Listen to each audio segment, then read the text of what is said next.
After last week's overstuffed pilot episode, Welcome to Derry is starting to settle into a more focused narrative with more manageable ambitions.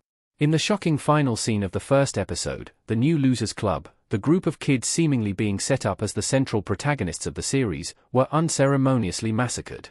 This second episode wastes no time refocusing on the real protagonists, the Hanlon family.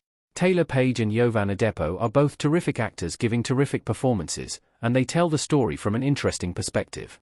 The Hanlons have only just moved to Derry, so they come into this strange, monster-infested town as fish out of water, outsiders looking in.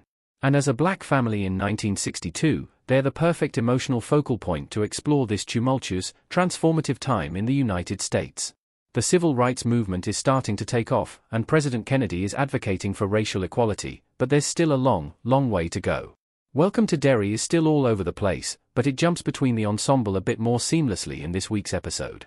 There's a great match cut from a hungover airman vomiting to a dollop of mashed potatoes getting dumped onto a tray in the school cafeteria. This episode gives us a clearer idea of what each character's function is, why they're all important to the overall story, and where this is all heading. Welcome to Derry looks amazing and has a great soundtrack. The production design and song choices fully immerse you in 1962. The look of the show is spot on, the old-timey sets, costumes, and production design are delightfully immersive. In the first episode, the title of the series just rose up out of the sewer water, but the second episode debuts the show's dedicated opening credit sequence. This credit sequence sets the perfect mood for Welcome to Derry. It captures classic Americana with a series of gorgeous retro paintings of Derry in a flattering light, then it gradually introduces Pennywise lurking in the background.